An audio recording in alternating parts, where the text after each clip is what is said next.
Children, today I am going to teach you present tense. Chapter 13. Simple, continuous, perfect, perfect continuous. Come on, present tense. Read the sentences given below. Examples. A. He goes to office every morning. B. I go to my friend's house every Sunday. C. The boy plays in the park every day. D. The sun rises in the east. Here, children, you can see bold color words given no, that is called action verb, like goes, go, plays, rises. You can see easily in your books. Here given in bold color. The verbs in these sentences are in the simple present tense. These verbs are showing in simple present tense. So means you have to use main verb first form in present tense. I will tell you all the rules here. Now come on, simple present tense. The simple present tense is used, number 1, to express a habitual action, custom, routine और habit. जब भी हम किसी की आदत, custom या उसके routine की बात करेंगे, then we will use verb first form and this sentence will be in present tense. Example, Sneha wakes up early every morning means Sneha की आदत है जल्दी उठने की. So here Sneha wakes means Sneha के साथ मेन वर्ब फर्स्ट फॉर्म का use हुआ है वेक और उसमें एस लग गया है because Sneha is singular. So verbs also singular verb. Here in main verb I will use S या E S. You all children use S या E S when your subject will be singular. I will tell how. जब भी आप कोई sentence बनाते हैं तो उसमें सबसे पहले क्या लिखते हैं, subject plus verb plus object. ये एक सेंटेंस का स्ट्रक्चर होता है. तो उसमें आप सबसे पहले subject then verb then object लिखते हैं. तो यहाँ पे जब प्रेजेंट टेंस का प्रेजेंट इंडेफिनिट यानी कि सिंपल प्रेजेंट बनाएंगे तो क्या लिखेंगे, सब्जेक्ट प्लस वर्ब की फर्स्ट फॉर्म प्लस ऑब्जेक्ट. लेकिन वर्ब की फर्स्ट फॉर्म में एस या ई एस मिला देंगे बिकॉज जब भी हमारा सिंगुलर होगा तो हम मेन वर्ब में एस या ई एस जोड़ के सेंटेंस को बनाते हैं. ये रूल है because this is a rule. That is why we will use S या E S along with singular subject and that is a main verb. Like wake, it's main verb, no? So Sneha is singular, that is why here given wakes, S. Like this.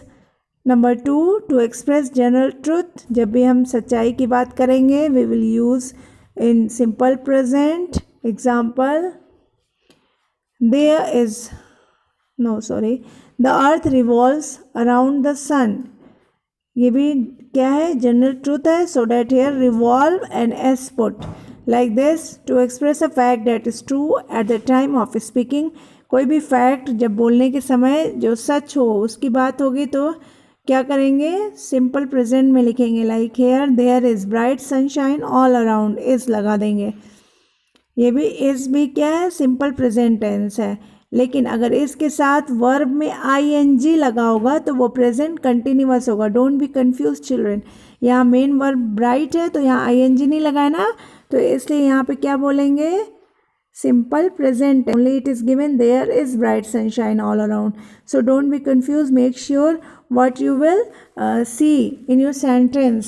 Like here is given there is, but main verb जो हमारा bright उसमें I N G नहीं लगा है तो ये simple present है. Like this to show a future event which is already arranged.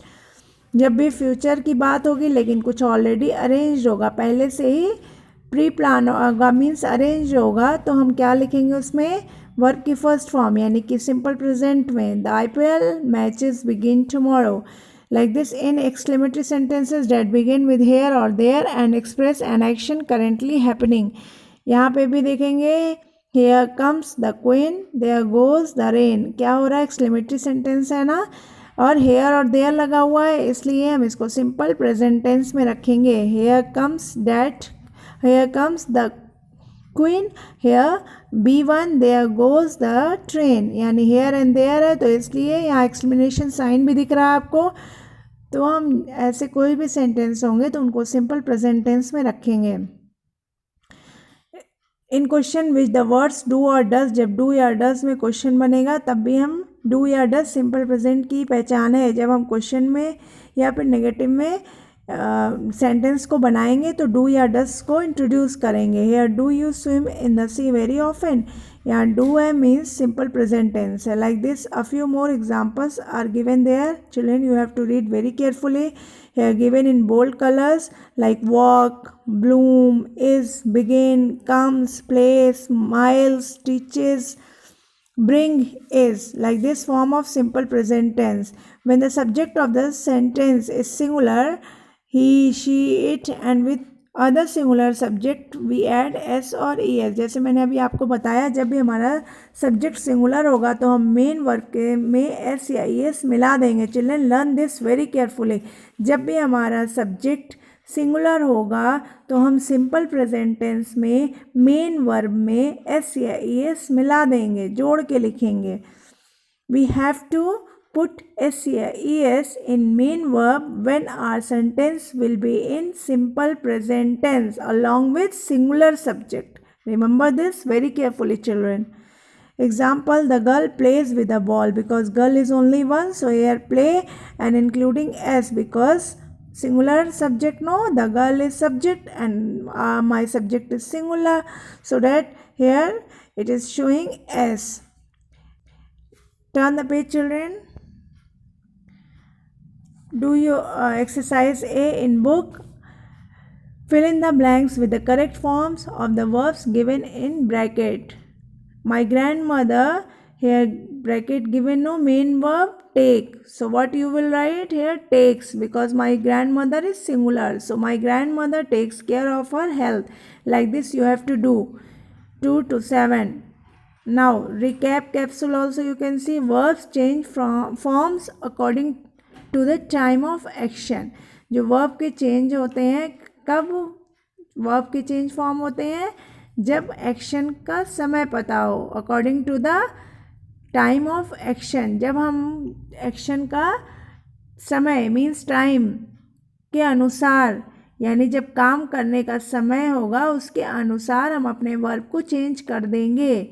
Main verbs are usually words like eat, drink, play, sing and other action words. Main verb किसे कहते हैं? जो हमारा action verb होता है, like eat, drink, play, sing, like this, no? और auxiliary verb क्या होता है? be वाले फॉर्म, यानी is, am, are, was, were। और have क्या होता है? यानी have में has, have, had, will have, shall have। तो आप इसको अच्छे से समझ लीजिएगा children. Now here example, I am reading the newspaper. इसमें एम एक्सिलरी वर्ब है और रीडिंग क्या है? मेन वर्ब है। रीड इसका मेन वर्ब है, उसमें आईएनजी जुड़ गया है। इसी तरह the girl is talking with her grand माँ, इज एक्सिलरी वर्ब और टॉक क्या है? मेन वर्ब, उसमें आईएनजी जुड़ गया है। Children feature you also see, the negative sentence is formed with subject plus do या does plus not plus base form of the verb। जब भी हम नेगेटिव बनाएंगे अपना सिंपल प्रेजेंट टेंस तो हम क्या यूज़ करेंगे उसमें? सबसे पहले सब्जेक्ट, उसके बाद डू या डज। डू किसके लिए? प्लूरल के लिए। डज किसके लिए? सिंगुलर के लिए। नॉट प्लस क्या होगा? मेन वर्ब की फर्स्ट फॉर्म प्लस ऑब्जेक्ट। इसी तरह अगर हम इंट्रोगेटिव बनाते हैं तो सबसे पहले डू या डस को सामने रख देंगे, उसके बाद सब्जेक्ट लिखेंगे, उसके बाद वर्ब के फर्स्ट फॉर्म और उसके बाद ऑब्जेक्ट। ये दोनों अच्छे से आप लोग समझ लीजिए चिल्ड्रन। जब नेगेटिव बनाएंगे तो सब्जेक्ट प्लस डू या डस प्लस वर्ब की फर्स्ट फॉर्म प्लस ऑब्जेक्ट, और अगर इंट्रोगेटिव बनाएंगे तो डू या डस को पहले लिख देंगे, मीन्स अपने सब्जेक्ट के according, plus subject plus main verb plus object, main verb का first form plus object. Example देख लीजिए, the metro does not connect all the remote areas. तो इसको हम कैसे करेंगे? नेगेटिव। यहाँ पे कौन सा सेंटेंस है? ये नेगेटिव। अगर हम आइडेंटिफाई करने को देंगे कि ये कौन सा सेंटेंस है तो children you have to note down this is a negative, because here given does not. You can understood means does not, here negative sentences, like you can understand all the examples here given B to F. Children turn the page.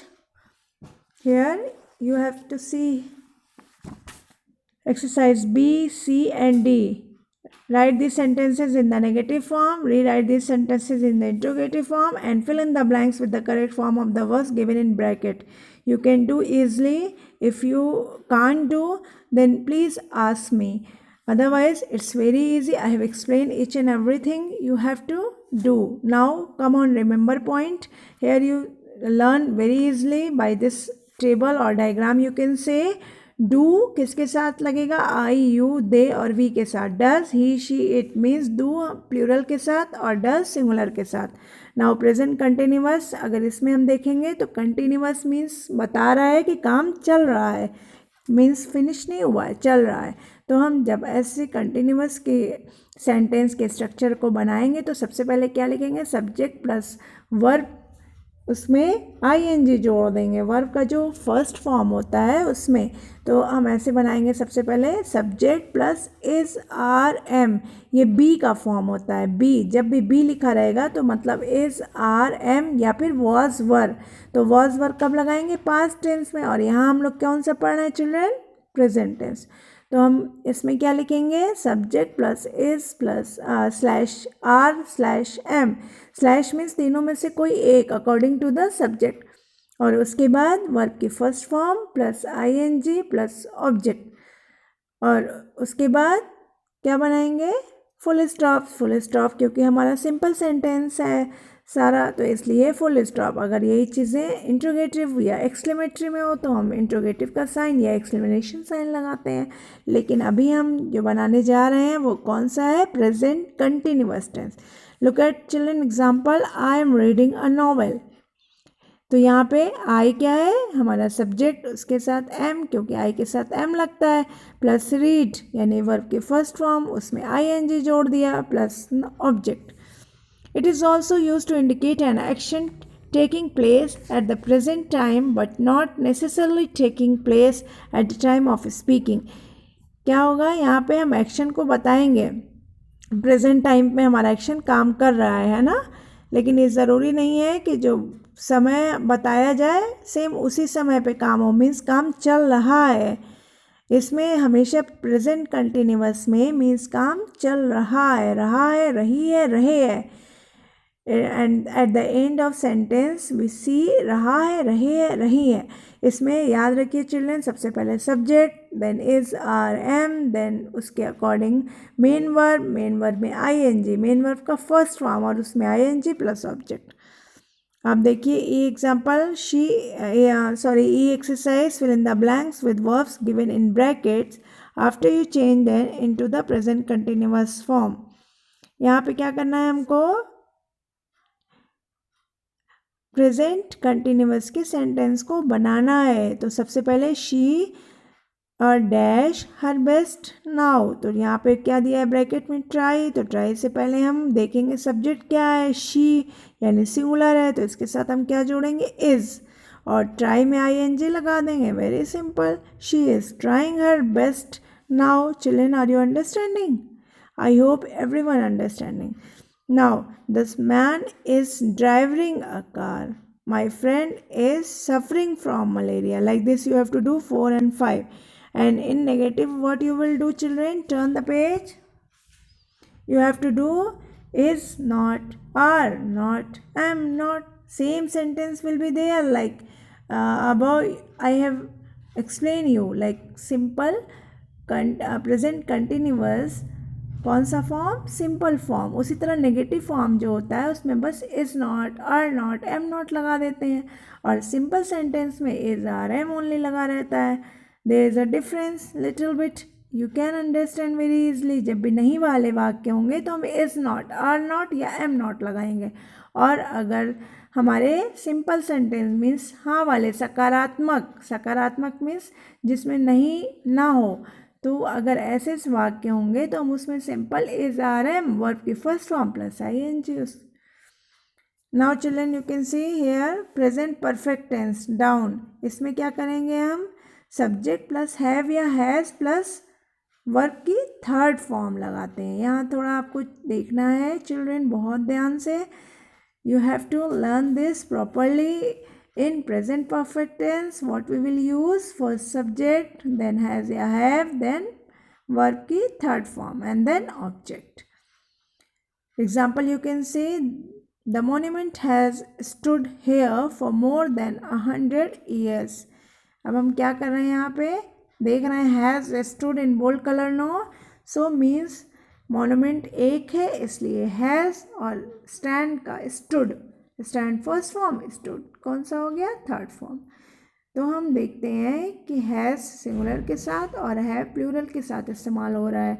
इसी तरह आप आगे इसके सारे rules पढ़ लेंगे और present perfect tense का स्ट्रक्चर बनाना सीख लीजिए. इसको कैसे बनाएंगे चिल्ड्रेन? सब्जेक्ट प्लस हैज़ या हैव प्लस वर्ब की थर्ड फॉर्म प्लस ऑब्जेक्ट. अगर नेगेटिव बनाना हो तो क्या करेंगे children? Subject plus has not slash have not, इन दोनों में से कोई एक, प्लस वर्ब की third form plus object. Now everyone see exercise G. Fill in the blanks with the present perfect tense form of the verbs given in brackets. Children, you have to do like go है तो क्या करेंगे? Have gone. इसी तरह perform है तो have performed, क्योंकि दोनों जगह हमारे जो सब्जेक्ट हैं वो प्लूरल है, number 1 and number 2. Now come on, present tense table. You can see and learn. Remember also table also. Now come on, present perfect continuous tense. It is on page number 70. You have to see the present perfect continuous tense is used to describe an action which began in the past and is still going on. It means present perfect continuous में जो काम शुरू हुआ है वो अतीत से शुरू हुआ है लेकिन अभी भी पूरा नहीं हुआ है. इसमें समय दिया होता है. इस वाक्य में समय दिया हुआ था. इस तरह के जो जितने भी वाक्य आप देखेंगे, then you can see time will be given. So here another feature you can see, it can be used with phrases like since, for, long, all day and all week. ये जितने phrases दिख रहे हैं आपको bold color में, these all phrases will come in present perfect continuous tense. Here example you can see, the baby has been smiling since her mother returned from office. The patient has been waiting for the doctor for 3 hours. यहाँ पे देखिए has been smiling और has been waiting, has been showing दिए हुए हैं ये bold colour में. तो इसके बाद since, for, since लगे हुए हैं, मीन्स यहाँ पे जो है प्रेजेंट परफेक्ट कंटिन्यूअस दिखा रहा है ना ये सारे. तो इसके लिए हम since और for का कैसे इस्तेमाल करेंगे हमें अच्छे से समझना होगा. सिंस जब कोई निश्चित समय दिया होता है या फिर कोई ईयर, कोई डे या कोई डेट, इस तरह के जब समय के बारे में बात होगी तो आप सिंस का यूज़ करेंगे. और अगर जब इसमें 3 घंटे, 3 महीने, 3 साल इस तरह के दिए होंगे जो निश्चित समय ना हो, एक पर्टिकुलर टाइम ना दिया हो, तो उसके लिए फॉर. और जैसे सुबह से तो since morning you can say. The baby has been smiling since her mother return from office. यहाँ पे कोई समय नहीं दिया हुआ है तो यहाँ पे सिंस एज अ फ्रेज के लिए यूज़ हो रहा है. एच देखिए exercise, read the following sentences and state whether the verb in bold are in the simple present.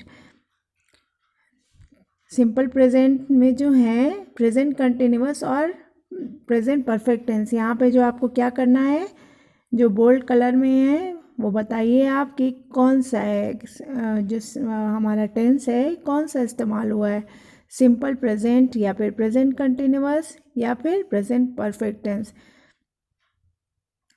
Number 1, the watchman is guarding the house. तो इज़ यहाँ पे है, so you can easily recognise that this is the which kind of sentence.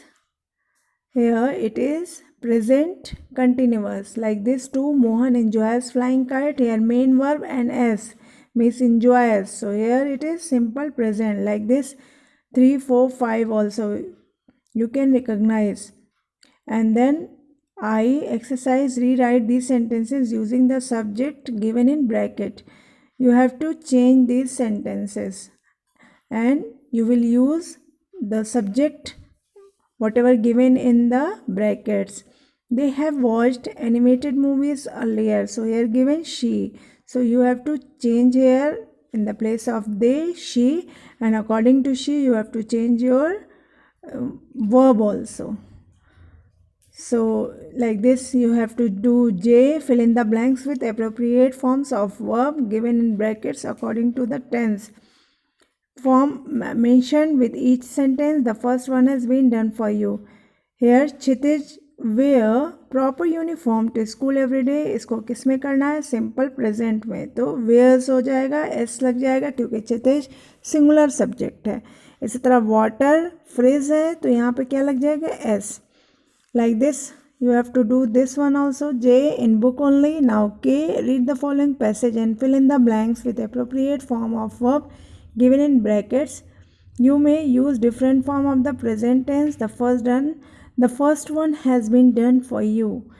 ये paragraph आपको पढ़ना है और जहाँ जहाँ ब्रैकेट में दिए हुए हैं वहाँ पे आपको वर्ब के अप्रोप्रिएट फॉर्म यूज़ करने हैं. यहाँ मेन वर्ब दिया है, कहीं कहीं बी लिखा है, तो आपको उसका सही इस्तेमाल करना है. मीन्स जो भी ब्रैकेट में है उसके चेंजेस करके या सेम है उसी तरह लिख के आपको ये कंप्लीट करना है एक्सरसाइज के. Now remember, the present perfect continuous tense is used to describe an action which begin in the past and is still going on. ये याद रखिए कि प्रेजेंट परफेक्ट कंटिन्यूअस में क्या होता है? काम शुरू हो चुका होता है और पूरा भी नहीं होता है, मीन्स चलता रहता है ये काम. तो इसके लिए हम फ्रेजेस का यूज़ करते हैं जैसे सिंस, फॉर या फिर ऑल डे.